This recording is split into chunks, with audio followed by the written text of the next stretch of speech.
hidayahnya sing kemudian dimudahkan nggih, yufaqihu fiddin, dimudahkan oleh Allah Subhanahu wa taala untuk memahami agamanya Allah. Salam dan salam tidak lupa kita haturkan, kita persembahkan kepada Nabi seluruh sekalian alam, kepada uswatun qudwah kita, kepada baginda Rasulullah Muhammad sallallahu alaihi wasallam. Semoga salam dan salam juga tercurah, terlimpah kepada seluruh umat istiqamah, dan semoga syafaatnya sampai kepada kita semuanya di yaumil qiyamah. Amin Allahumma amin. Jamaah yang dirahmati Allah, kami hadir di sini sebagai bentuk menaati apa perintah Allah nggih, karena sesungguhnya setiap manusia itu merugi. Allah Subhanahu wa taala berfirman, "Ya a'udzubillahi minasyaitonir rajim, wal 'as innal insana lafi khus illal ladzina amanu wa 'amilus sholihat wa tawassaw bil haqq wa tawassaw bis sabr." Di manusia itu semuanya merugi. Bahkan dikatakan sebagian itu mal'un, nggih, sebagian dari riwayat tersebut itu semuanya itu tidak ada manfaatnya sama sekali, kecuali mereka yang beriman kepada Allah Subhanahu wa taala. Maka hamba yang beriman inilah yang kemudian mendapatkan kedudukan yang mulia di hadapan Allah. Iman saja tidak cukup, karena iman itu terrefleksi dari aktivitas kita dalam beramal saleh. Amanu wa amilus sholihat. Maka ini dua ini juga harus ada dalam diri seorang mukmin, nggih. Banyak beriman kepada Allah. Iman itu dalam hati kita, diucapkan dengan lisan, dilaksanakan dengan perbuatan. Maka berbohong seseorang yang mengatakan dirinya beriman kepada Allah, tapi kemudian tidak sholat. Beriman kepada Allah, tidak memenuhi panggilan adzan. Beriman kepada Allah, tidak melaksanakan ibadah puasa. Berbohong, karena iman itu pasti akan diikuti dengan wa amilus sholihat. Tapi apakah cukup? Tidak cukup. Ternyata kita harus saling tawassaw bil haqq, tawassaw bis sabr, saling berwasiat dalam al-haq, kebenaran. Ya, kebenaran itu banyak, ya, dalam artian bahwasanya kebenaran datangnya dari Allah Subhanahu wa taala. Al-Qur'an itu kebenaran, al-hadis itu kebenaran, ya. Qaul ulama sebagian dari mereka adalah kebenaran, ya. Seandainya mereka tidak menyelisih dari syariat apa yang Allah dan Rasulnya perintahkan, maka tawassaw bil haq, tawassaw bis sabr, dan juga dalam kesabaran itu menjadi sangat penting, ya. As-sabru 'ala ta'ah, as-sabru 'alal musibah, as-sabru 'alal maksiyah. Maka ini yang kemudian harus tampil dalam diri kita. Maka tidaklah sebuah nasihat kecuali harus kembali kepada diri kita. Okay? Maka itu yang paling utama, jangan sampai kemudian kita menjadi orang-orang yang termasuk kabura maqtan indallahi an taqulu ma la taf'alun. Maka besar kebencian Allah, kemurkaan Allah kepada mereka orang yang mampu berkata-kata, sayangnya tidak bisa melaksanakan apa yang dikatakan tersebut. Semoga kami yang berbicara juga ditolong oleh Allah Subhanahu wa taala untuk menetapkan agama Allah ada dalam dada kami, dan semoga apa yang kami ucapkan dari lisan ini yang nanti akan dipertanggungjawabkan di hadapan Allah Subhanahu wa taala akan kami laksanakan sesuai dengan apa yang menjadi perintah Allah dan Rasul-Nya. Jamaah yang dirahmati Allah, dalam beribadah, dalam berdakwah, dalam apapun yang menjadi perintah Allah, satu kunci utamanya sebenarnya adalah keikhlasan. Kata ikhlas ini menjadi kunci dasar kita dalam menjalankan peran kita sebagai manusia. Karena ikhlas itu lawannya riya. Karena kita tidak akan pernah bercampur antara orang yang ikhlas dan orang yang ingin menampakkan amal ibadah bukan karena Allah. Itu nggak bisa bercampur. Antara orang yang memang dia itu ingin ikhlas dengan orang yang ingin mendapatkan pujian. Maka jangan sampai kemudian kita merubah ataupun kita itu merusak amalan-amalan kita dengan niat, dengan iktikad selain hanya untuk Allah Subhanahu wa taala. Allah Subhanahu wa taala berfirman dalam surat Al-Bayyinah, "Wa ma umiru," dan tidaklah kita semuanya diperintahkan oleh Allah Subhanahu wa taala illa liya'budullah. Untuk apa? Untuk menyembah Allah Subhanahu wa taala mukhlisin, untuk mengikhlaskan lahuddin, untuk mengikhlaskan agamanya, dalam artian bahwasanya ketika kita itu beribadah itu hanya kepada Allah. Innama nut'imukum liwajhillah la nuridu minkum jazaan wala syukura. Ketika kita memberi makan kepada orang lain itu hanya untuk mengharap wajahnya Allah. Kenapa? Innallaha la yaqbalu minal amal ila ma kana lahu khalisan wabtughiya bihi wajhuh. Allah tidak akan menerima amal kecuali amalan kita semuanya itu hanya untuk mengharap wajahnya Allah Subhanahu wa taala. Maka ikhlas ini adalah bentuk tertinggi, penghambaan seorang hamba, penghambaan seorang manusia kepada Allah Subhanahu wa taala. Ada surat namanya Al-Ikhlas. Walaupun tidak ada terminologi ikhlas di sana, Qul huwallahu ahad. Kenapa dinamakan Al-Ikhlas? Karena di ayat yang kedua ada namanya Allahus Somad. Hanya kepada Allah kita menggantungkan segala sesuatu. Maka dinamakan keikhlasan. Ikhlas artinya adalah ketika kita itu hanya menyembah Allah semata, berniat untuk Allah semata. Tidak ada yang lainnya yang mencampuri urusan kita kecuali hanya kita niatkan untuk Allah semata. Berbeda dengan ikhlas, terminologi tersebut ketika dipergunakan di bahasa Indonesia. Keikhlasan artinya adalah kerelaan. Misalnya kita kehilangan sesuatu, lah tak ikhlasna baik. Itu udah berbeda. Ya. Kalau ini adalah memurnikan ibadah hanya kepada Allah, itu namanya keikhlasan. Kalau ini artinya mungkin lebih dekat kepada ridho atau rela. Ya. Terhadap ketentuan Allah Subhanahu Wa Taala dibedakan. Ya. Maka kemudian menjadi hal yang utama, yang wajib diketahui oleh seorang hamba untuk menjadikan ini sebagai salah satu asbab diterimanya semua amal-amal kita, Bapak yang dirahmati Allah Subhanahu Wa Taala. Tidak akan diterima amal seorang hamba kecuali kita mampu mendidik diri kita itu hanya karena Allah Subhanahu Wa Taala. Kita membangun masjid ini karena Allah, okay? Bukan karena mengharapkan pujian manusia yang mereka juga akan binasa. Kan seperti itu. Kullu man 'alaiha fan wa yabqa wajhu rabbika dzul jalali wal ikram. Jadi apapun yang kita pamerkan kepada orang, haus pujian kepada orang, itu semua orang yang kita ingin diketahui amalannya semuanya akan binasa. Sedangkan yang kekal hanyalah Allah Subhanahu Wa Taala. Maka relevan. Maka menjadi hal yang wajib bagi diri kita untuk menjadikan ini sebagai kunci diterimanya amal-amal kita. Apakah ikhlas itu punya indikator? Apa indikasi seseorang itu dinamakan keikhlasan? Karena ikhlas itu kan pekerjaan hati. Kita ketika ada orang beri, kita nggak pernah tahu apakah beliau itu karena riya atau memang karena ikhlas. Jadi kita nggak pernah tahu. Tapi ikhlas tersebut ternyata punya indikator-indikatornya. Indikator-indikator keikhlasan yang harus kita ketahui bersama. Yang pertama adalah tidak mengharapkan pujian atau pengakuan. Nggak berharap ada pujian atau pengakuan. Pokoknya kalau kita itu beribadah hanya karena Allah. Berjalannya kita ke masjid karena Allah.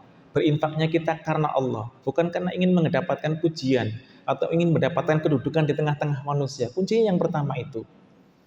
Kita bisa melihat bahwasanya beberapa fragmen sejarah yang disampaikan Rasulullah SAW terkait dengan beberapa sahabatnya. Pada waktu itu, para sahabat itu sering mengikuti peperangan, Bapak, Ibu yang dirahmati Allah Subhanahu Wa Taala. Perang pertama yang diikuti ada perang Badar, walaupun sebelum perang Badar sebenarnya ada beberapa perang yang lainnya. Nanti ada juga beberapa, ada Fathu Makkah, ada perang Hunain, ada perang Khaybar. Di sana itu sebenarnya ada satu hal yang oleh Rasulullah SAW itu dihalalkan, Allah halalkan untuk Rasul, diharamkan untuk Nabi sebelum Rasulullah SAW. Jadi untuk Rasul itu halal, tapi sebelum Rasul nggak boleh. Yaitu yang dinamakan ghanimah. Ghanimah itu harta rampasan perang. Harta rampasan perang itu sebagian, seperlimanya itu menjadi haknya Nabi. Lah sisanya itu kemudian dibagikan kepada seluruh orang yang ikut perang. Kalau kita lihat ada sebuah kisah dari dari seorang sahabat. Seorang sahabat ini mengikuti kalau tidak salah perang Hunain, namanya Amr bin Taghlib. Pada waktu itu Rasulullah SAW itu mendapatkan harta rampasan perang yang luar biasa banyaknya. Jadi setelah peristiwa Fathu Makkah, Rasulullah SAW itu hendak meletakkan pedangnya. Oleh Jibril tidak diperbolehkan. Untuk mana menuju ke Khaybar sebenarnya pada waktu itu. Nah sebelum itu Rasulullah SAW itu menghadapi perang Hunain. Di perang Hunain itulah kemudian Rasulullah SAW bisa mengalahkan satu kabilah, saya lupa kabilahnya. Kabilah tersebut itu kalahkan oleh Rasulullah SAW dan Rasul itu kemudian mendapatkan harta rampasan perang yang luar biasa banyaknya. Nah kemudian sebagian besar harta rampasan perang tersebut diberikan kepada para mu'allaf. Pada waktu itu yang paling banyak mendapatkan harta rampasan perang adalah Abu Sufyan bin Harb. Jadi dan kawan-kawannya yang baru masuk Islam ketika peristiwa Fathu Makkah. Maka sebagian dari kaum Ansor, ada kaum Muhajirin, kaum Ansor, dan juga orang-orang Mekah yang pada waktu itu baru mereka masuk Islam. Nah, kemudian muncul di tengah-tengah mereka itu pembagian Rasulullah SAW kepada orang-orang yang baru masuk Islam, mu'alaf tadi itu, dengan orang-orang yang sudah lama. Jadi bagian terbesar diberikan kepada para mu'alaf tadi itu, kepada orang-orang yang baru masuk Islam, termasuk satu pemimpin besar mereka adalah Abu Sufyan tadi bin Harb. Yang mereka itu baru tunduk kepada Rasul ketika di peristiwa Fathu Makkah. Maka di sebagian dari sahabat dalam tanda kutip ya, yang pada waktu itu mereka sebenarnya sudah mulai muncul di tengah-tengah mereka orang-orang yang punya bibit-bibit kemunafikan. Jadi tengah-tengah Rasulullah itu yang paling berbahaya sebenarnya orang munafik. Kalau orang kafir sekalian kelihatan Bapak. Kalau orang muslim kelihatan. Tapi kalau orang munafik menampakkan dohirnya itu muslim, hatinya itu sebenarnya ingin menghancurkan Islam. Sebagian riwayat ada namanya Abdullah bin Ubay bin Salul. Okay? Nah itu ada beberapa yang kemudian mengatakan bahwasanya beliau itu termasuk dalam barisan orang-orang munafikin pada waktu itu.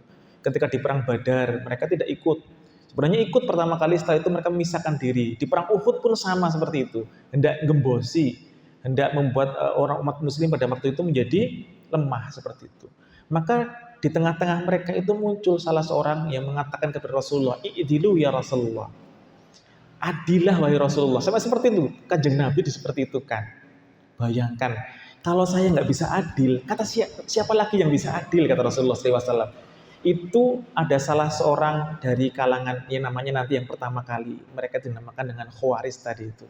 Jadi Khawaris ini adalah orang-orang yang mereka itu khuruj minal Islam. Terminologi ini muncul ketika di perang Siffin sebenarnya. Ketika kemudian nanti pertempurannya antara Ali bin Abi Thalib dengan Muawiyah bin Abi Sufyan.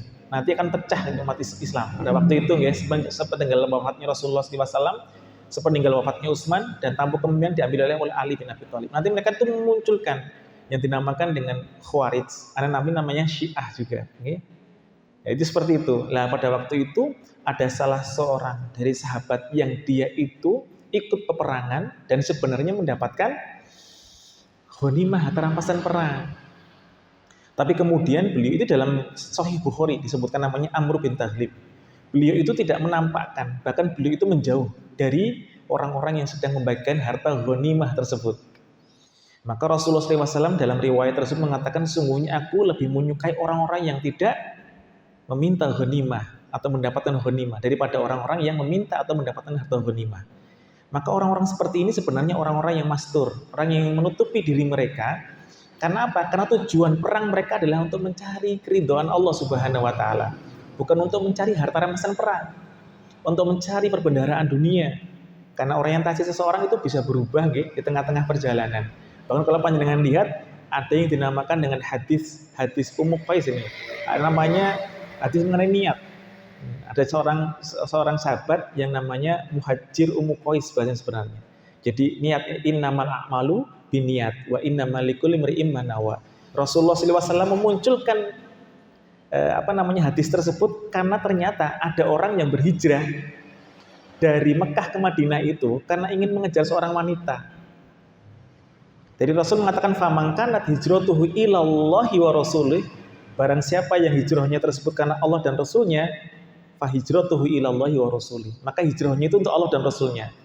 Faman kanat hijratuhu lidunya yusibuha aw imra'atin yankihuha, barang siapa yang hijrahnya itu untuk dunia yang dikejar atau untuk wanita yang dinikahi, maka sesuai dengan apa yang dia niatkan tersebut, kata Rasulullah SAW. Ternyata yang berhijrah itu nggak semuanya lurus niatnya, Bapak Ibu yang dirahmati Allah. Dari sebagian mereka itu ternyata ada yang memiliki orientasi dunia dan mereka hanya akan mendapatkan apa yang mereka niatkan. Misalnya bisa saja sholawat, tapi hanya untuk mendapatkan dunia saja. Padahal sholawat kedudukannya lebih tinggi daripada apa yang kemudian kita inginkan berupa harta perbendaharaan dunia. Dah diselawatin aja. Kalau menurut kami pribadi menjadi tidak pas seandainya kemudian kita menggunakan kaidah-kaidah akhirat, dalam hal ini adalah ibadah untuk menggapai keinginan kita terhadap harta benda dunia. Walau alam bisawab. Tapi setidak-tidaknya seperti itu. Orang seperti ini tidak mengharapkan pujian. Kisah yang lain, kisah seperti Umar ibn Khattab. Umar ini terbiasa turba. Kalau zamannya Pak Harto namanya turun ke bawah, namanya turba. Zamannya Pak Jokowi namanya blusukan. Nah, hanya mungkin terminologinya saja yang berbeda. Umar itu terbiasa seperti itu. Ada salah seorang sahabat yang membersamai beliau namanya Aslam. Di Umar ibn Khattab ketika menjadi Amirul Mukminin, yang bergelar Amirul Mukminin pertama kali itu Umar ibn Khattab. Jadi dijuluki Al-Faruq oleh Rasulullah SAW, pembeda antara hak dan batil. Umar ibn Khattab ini terbiasa, Pak, tanpa ada publisitas, tanpa ada media exposure, bahasanya kalau sekarang seperti itu, tanpa ada pemberitaan atau media darling lah seperti itu. Umar itu tiap malam jam 2, jam 3 itu biasa melihat keadaan umatnya pada waktu itu tanpa pemberitaan. Jadi pada waktu itu Umar itu melihat bagaimana keadaan. Karena apa? Seandainya ada seekor kambing, kata Umar, yang kakinya terkilir atau kakinya terluka dan dia di sebuah bukit, saya takut. Karena apa? Allah nanti minta pertanggungjawaban kepada Umar. Kata Umar seperti itu. Saking berhati-hatinya beliau. Apakah beliau mengharapkan pujian atau penghargaan? Tidak. Atau pengakuan? Tidak. Maka suatu kali waktu beliau itu mengadakan perjalanan dan beliau dapati di setiap rumah yang ada di Madinah pada waktu itu sudah mencukupi didapatkan mereka itu perbendaharaan ataupun makanan pokok cukup bagi mereka. Sampai kemudian Umar itu sampai di perbatasan perkampungan. Maka beliau mendapati seorang ibu yang sedang menjerang air atau sedang memasak, bahasanya seperti itu. Maka Umar kemudian bertanya, "Wahai ibu, sedang apa yang sedang kau lakukan?" "Saya sedang memasak." Kenapa putramu menangis? Jadi pada waktu itu Umar itu mendengar ada suara tangisan sampai kemudian mendatangi tenda tersebut. Sampai Umar tanya, "Mengapa putranya menangis?" "Sesungguhnya anak saya itu dari mulai pagi sampai malam ini belum makan, dan tadi saya berikhtiar dari pagi sampai malam, saya harapkan dapat sesuap nasi atau sesuap gandum gitu ya. Ternyata tidak saya dapatkan. Dan sungguh bahasanya keterlaluan Umar." Padahal ini dihadapi itu Umar. Keterlaluan Umar. Karena apa? Sungguhnya diambil pemimpin kami tapi tidak memperhatikan kami. Hati-hati nggak jadi pemimpin seperti itu nanti. Kullukum ra'in wa kullukum mas'ul an ra'iyatihi. Setiap kita adalah pemimpin dan setiap pemimpin akan dimintai pertanggungjawaban atas apa yang dipimpinnya. Maka Umar itu tersentak dalam hatinya, ada ternyata salah seorang dari penduduk Madinah yang pada waktu itu tidak mendapatkan bagian Baitul Mal. Maka Umar pun dengan berilang air mata, Umar pun dengan tergesa-gesa bersama Aslam itu menuju ke Baitul Mal. Diambillah sekarung gandum, Bapak Ibu yang dirahmati Allah Subhanahu wa taala. Aslam minta kepada Amirul Mukminin, "Wahai Amirul Mukminin, biarkan saya yang manggul gandumnya." "Tidak, wahai Aslam. Sesungguhnya saya akan pertanggungjawabkan ini di hadapan Allah Subhanahu wa taala." Aslam itu membantunya, tapi ini Amirul Mukminin, Bapak Ibu yang dirahmati Allah Subhanahu wa taala, dipikul sendiri gandumnya sampai ke tempat ibu tadi. "Wahai ibu, silahkan ini ada sekantung gandum. Kau masak untuk anak-anakmu." Maka betul. Maka ibu tersebut mengatakan, "Sesungguhnya engkau lebih berhak menjadi Amir Mukminin daripada Umar." Itu perkataan ibunya. Apakah Umar butuh pengakuan? Tidak. Salah seorang sahabat namanya Ja'far Shadiq, beliau itu termasuk imam yang besar, juga sama Bapak. Beliau itu tiap malam pekerjaannya adalah meletakkan sekantung gandum, Bapak, di setiap pintu rumah-rumah di Madinah. Jadi beliau itu keturunannya dari keluarga Rasulullah, dari Hasan atau Husain, saya lupa, ke bawah terus sampai cucu kalau cicit kalau tidak salah. Itu pekerjaan tiap malam dia itu memikul gandum dan diletakkan di setiap pintu yang ada di Madinah. Dan tidak ada orang yang tahu. Kenapa? Setiap pagi pasti didapati di pintu-pintu mereka itu kantung gandum. Kapan kemudian itu terungkap, Bapak Ibu yang dirahmati Allah? Terungkap ketika beliau itu wafat. Apa yang terjadi? Ketika beliau wafat, terhentilah kantung-kantung gandum yang ada di pintu-pintu Madinah. Dan ketika beliau dimandikan, ada guratan warna hitam di sini, seperti orang yang memikul gandum setiap malam. Apakah beliau butuh pengakuan? Tidak. Itulah orang yang menyembunyikan amalnya. Ketika dia berinfak dengan tangan kanan, tangan kiri tidak tahu. Seperti itu. Walaupun diperbolehkan Bapak Ibu, kita itu berinfak kadang ditampakkan sebagai bentuk cara agar kita kemudian agar orang lain meniru. Diperbolehkan, yang penting tadi mengikhlaskan, meniatkan dengan baik. Jadi yang pertama, indikasi orang yang kemudian ikhlas adalah mereka tidak mengharapkan pujian dan juga pengakuan. Itu satu, seperti itu Jadi itu yang panjenengan pegang tuh. Kalau panjenengan bangun masjid, kalau panjenengan itu kadang tampakkan nggak masalah, tapi di sisi lain kadang perlu panjenengan simpan erat-erat itu. Tahu-tahu ada tuh di masjid. Tahu-tahu ada itu di masjidnya, seperti itu. Insya Allah seperti itu bagian bagaimana kita hendak menyembunyikan amal soleh kita. Tapi jangan sampai jadi fitnah. Dalam artian fitnah seperti apa? Orang tersebut seperti orang yang tidak pernah. Satu kali waktu pernah ada kasus seperti itu. Ada seorang kaya, itu tuh menutupi semua amal ibadahnya. Sampai orang-orang mengatakan dia itu orang yang pelit. Sampai akhirnya apa? Takmir masjidnya mengatakan kepada orang-orang, sesungguhnya yang senantiasa, karena takut fitnah, beliau wafat, orang-orang di sekitarnya ngomongnya nggak benar mengenai bapak tersebut. Maka takmirnya sebagai orang yang satu-satunya yang mengetahui mengenai kebaikan bapak tersebut, menyampaikan ketika sedang layat ataupun takziah. Bapak inilah yang selama ini telah memberikan kebaikan yang begitu banyak. Soalnya kalau terlalu ditutupi juga berbahaya. Karena jadi fitnah, nggih. Jadi fitnah. Tapi di sisi lain juga kadang-kala kita seperti itu, nggih. Jadi diperbolehkan antara ditampakkan karena ikhlas, ditutupi juga karena ikhlas. Seperti itu, nggih. Insyaallah. Itu yang pertama. Pokoknya panjenengan kuncinya kalau mau beribadah karena Allah, berinfak karena Allah. Yang kedua, bekerjalah dengan konsisten, mutqin, itqan, profesional. Itu tandanya orang yang baik dilihat oleh pimpinan maupun tidak dilihat oleh pimpinan. Satu kali waktu saya pernah ikuti satu training gitu, nggih. Ada salah seorang yang bernama Pak Arif. Beliau bekerja di Astra, Bapak. Kerjaannya tersebut itu hanya memasangkan 4 baut di bawah apa namanya itu, di bawah kursi. Di bawah kursi kan ada baut itu. Nah, setelah itu ditutup sama kursi kan, nggih. Beliau bekerja selama hampir puluhan tahun. Ditanya oleh trainer tersebut, pekerjaan Anda seperti apa? Saya itu pekerjaannya itu tiap hari hanya untuk quality control saja. Untuk memastikan bahwasanya ketika nanti mobil ini dipakai, ketika ada orang duduk di atasnya, mobil kursi tersebut tidak kemudian ke depan atau kursi tersebut kemudian tidak mencelakakan orang tersebut. Saya pastikan itu setiap bautnya tersebut itu adalah sesuai dengan apa yang menjadi standar kualitas. 20 tahun, Pak. Berapa nyawa orang yang beliau selamatkan? Kalau dia kerjanya benar karena Allah. Konsisten karena Allah Subhanahu wa taala. Maka orang-orang yang punya pekerjaan yang konsisten, orang-orang yang mutqin, yang profesional sebagaimana Bapak tadi itu, karena Allah Subhanahu wa taala, kan kadang ada yang pekerjaan mubah, Pak. Itu Rasulullah SAW itu pernah, Bapak, suatu kali waktu beliau itu punya seorang budak hitam, legam, perempuan, Pak.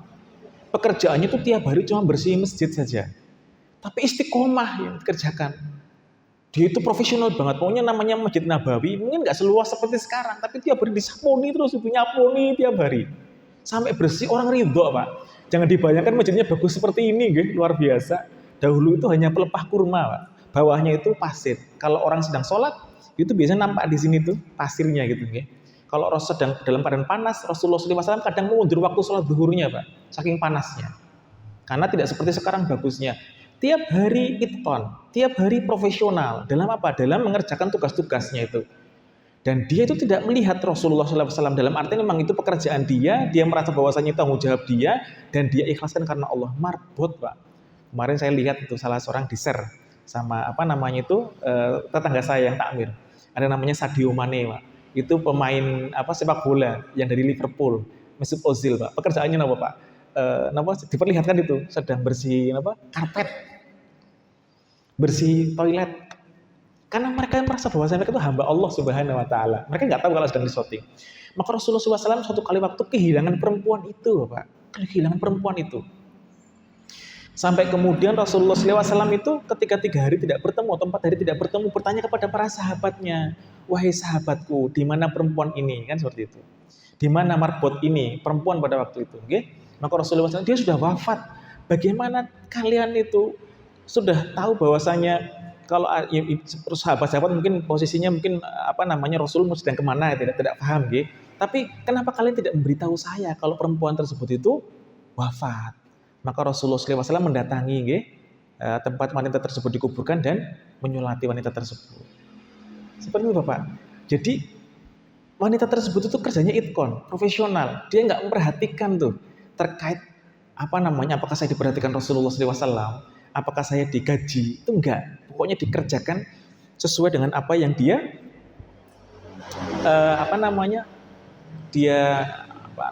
SOP-kan gitu ya. Ada standar operasional prosedur, dia jalankan aja itu. Ya. Maka ini yang menjadi indikator orang-orang yang ikhlas tadi. Bahwasanya mereka tetap konsisten berbuat kebaikan meskipun tidak ada yang melihat atau yang mengapresiasi usaha mereka. Jadi dia bilang, la nuridu minkum jazaan. Saya itu enggak butuh kepada kamu itu pujian, ucapan terima kasih enggak butuh. Syukuran juga sama enggak butuh saya. Liwajhillah la nuridu minkum, gitu kan. Innama nut'imukum, sesungguhnya saya memberi engkau makan liwajhillah, hanya untuk wajah Allah. Nggih, la nuridu minkum jazaan wala syukuran. Surat Al-Insan. Jadi kuncinya di situ, Bapak. Orang yang mereka itu konsisten kerjanya karena Allah, termasuk indikasi orang ikhlas kepada Allah Subhanahu wa taala. Integritas juga termasuk salah satunya. Integritas adalah sesuai dengan apa yang menjadi ketentuan, nggih. Integritas itu adalah sesuai dengan apa yang menjadi tugas dan kewajibannya, tidak melebihi itu. Kita bisa melihat dalam kisah gadis pemerah susu. Jadi zamannya Umar, sampai nanti Umar itu punya cucu dari gadis tersebut itu. Jadi orang yang jujur, orang yang punya integritas, itu salah satu tanda-tanda ketakwaan kepada Allah. Jadi Umar itu pernah punya tetangga gitu, dan tetangga tersebut itu adalah seorang gadis pemerah susu dan ibunya. Dan ibu dan gadis tersebut hidup di sebuah rumah. Yang rumahnya tersebut itu memang terpisah dari rumah yang lainnya karena mereka itu adalah pekerjaannya memerah susu. Mungkin ada hewan ternaknya banyak gitu, Suatu kali waktu, ini saya mendengar kemarin ada seorang ustadz yang kemudian mencoba untuk mengkonfirmasi ini. Pada waktu itu dikatakan bahwasanya ibunya berkata kepada anaknya, "Nak, hasil susu kita tuh nggak sebagus biasanya, sedikit sekali itu."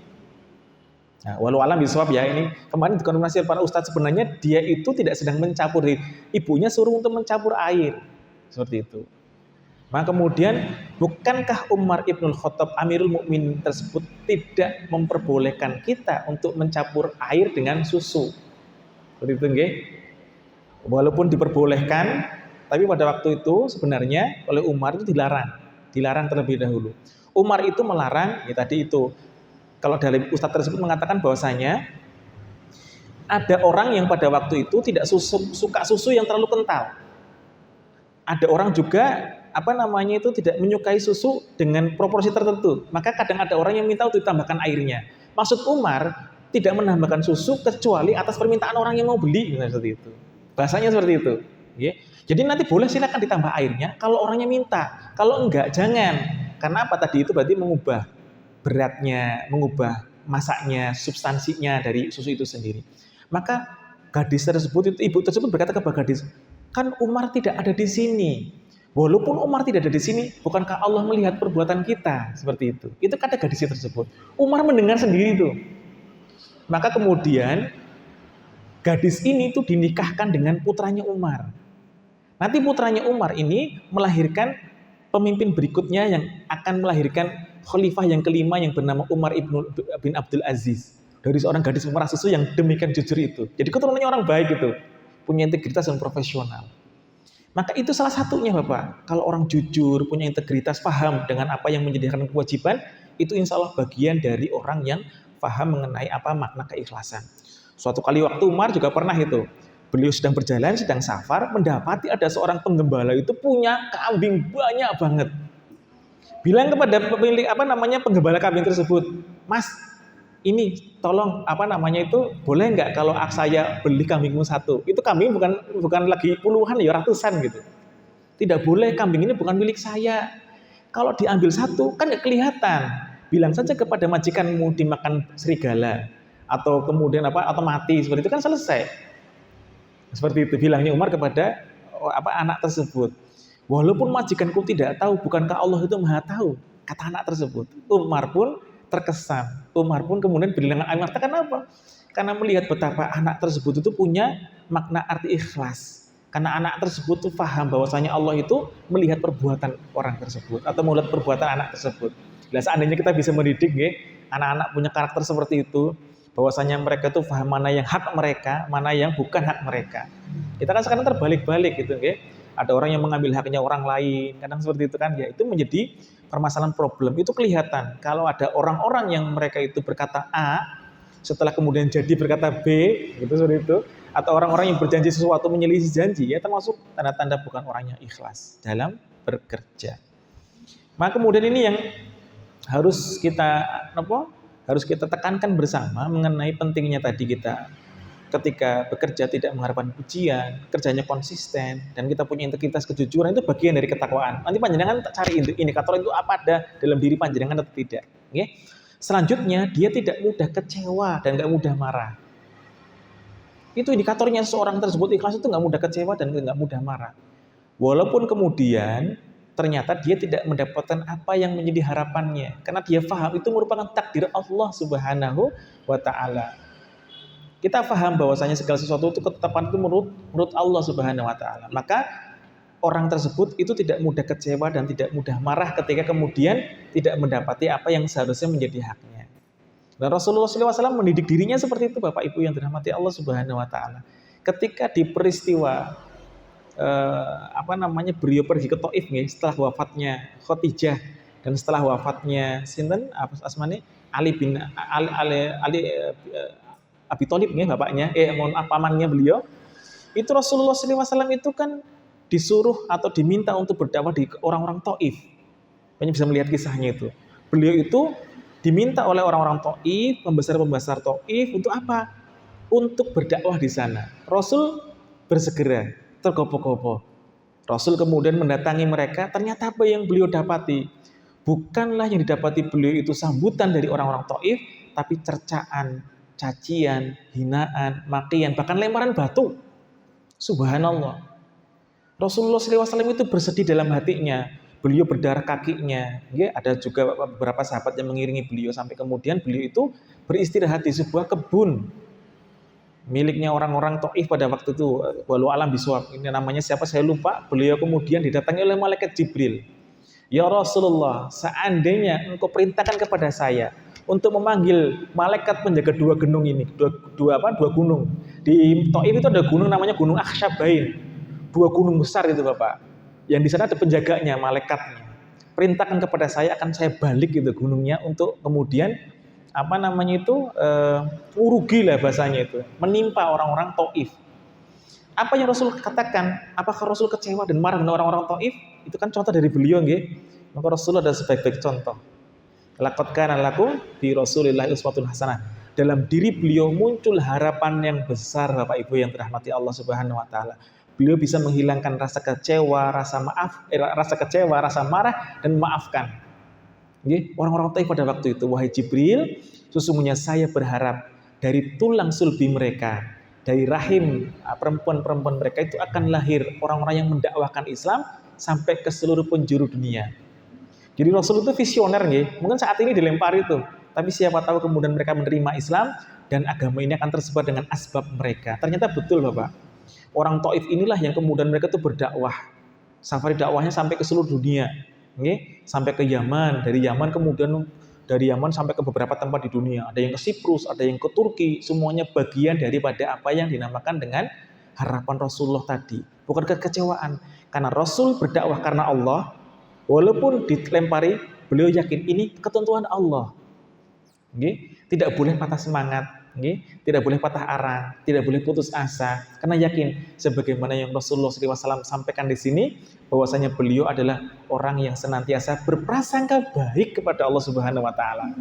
Kadang Allah ingin kita itu dipilihkan sesuatu yang baik, walaupun kadangkala kita ingin sesuatu yang buruk, seperti itu kan, buruk dalam pandangan baik dalam pandangan kita, tapi kadang buruk dalam pandangan Allah. Asa an takrahu syai'a wa huwa khairul lakum wa asa an tuhibbu syai'a wa huwa syarrul lakum. Kadang kita menganggap itu baik tapi buruk menurut Allah. Kita pilihkan. Seandainya kemudian pilihan kita adalah sesuatu yang tidak kita inginkan dalam perspektif manusia, maka sesungguhnya itu pilihan terbaik. Maka dalam diri seorang hamba harusnya muncul sifat husnudzon kepada Allah Subhanahu wa taala, sebagaimana sifat Rasulullah SAW tadi, tidak kecewa, tidak marah, dan berharap baik, dan doa yang muncul adalah doa yang baik. Itulah seorang yang ikhlas. Nggak ada dalam dirinya ketika ditolak, ketika kemudian tidak mendapatkan. Saya kemarin baca mengenai ada pertengkaran, mohon maaf, antara takmir yang lama dan takmir yang baru. Ternyata itu pertengkaran sampai rebutan imam itu. Ketika bangun masjidnya bagus, daerah Kediri saya baca itu kisahnya kemarin. Subhanallah Bapak.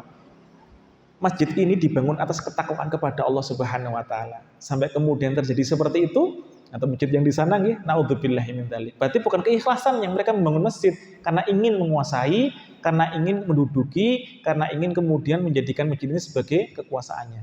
Kami ini sama Pak. Ada kisah kami itu membangun masjid. Sampai sekarang masjid itu nggak dibuka Pak, di daerah Baturaden sana. Jadi masjid dibangun tuh oleh Ali Irsyad gitu, beberapa kan tuh bangun masjid itu. Sampai kemudian masjid tersebut tidak bisa kita pergunakan karena takmirnya tadi itu nggak mau buka masjidnya tersebut. Ya karena mungkin banyak sekali prasangka terkait dengan al-irsyad seperti itu, Nah, walau alam bisa seperti itu. Sebenarnya kita sama, jamaatul muslimin gitu, Lah itu yang kemudian muncul di tengah-tengah kita, saling berprasangka. Rasul berharap banyak dengan siapa? Dengan umatnya, berprasangka baik kepada mereka. Selanjutnya adalah punya niat yang murni, Pak. Jangan sampai kita tersisipi dalam niat kita ingin mendapatkan penghargaan atau pujian dari manusia. Murnikan niatnya. Tadi saya sampaikan, innamal a'malu binniyat, pokoknya kuncinya di situ.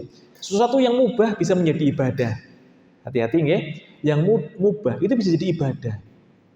Nah, kadang-kadang kalau kita niatnya nggak ikhlas, mohon maaf, seorang ustadz sekalipun itu bisa menjadi dosa bagi dia karena mengharapkan sesuatu selain balasan dari Allah Subhanahu wa taala. Maka niat yang murni, yang ikhlas itu menjadi tujuan utama dan akan menjadi bekal utama seorang dai dan seorang muslim. Jangan sampai kemudian kita tersisipi dalam niat kita itu riya ataupun sum'ah ataupun takabur gitu Karena itu adalah kotoran-kotoran yang akan mendapatkan dosa dari Allah Subhanahu wa taala. Orang yang ikhlas melakukan sesuatu dengan niat yang baik dan murni semata-mata untuk kebaikan atau tujuan yang benar, bukan untuk kepentingan pribadi. Lalu panjenengan kalau berdakwah seperti itu sajalah. Dakwahnya ilallah, bukan dakwah karena memang mengharapkan agar panjenengan menjadi imam atau menjadi ketua takmir atau menjadi apapun itu. Pokoknya semuanya karena Allah. Kalau jadi misalnya karena dipercaya masyarakat, silahkan. Kalaupun tidak, sesungguhnya Allah Maha mengetahui setiap perbuatan hambanya. Kemudian selanjutnya adalah berlapang dada, Bapak, dengan kritik dan penolakan.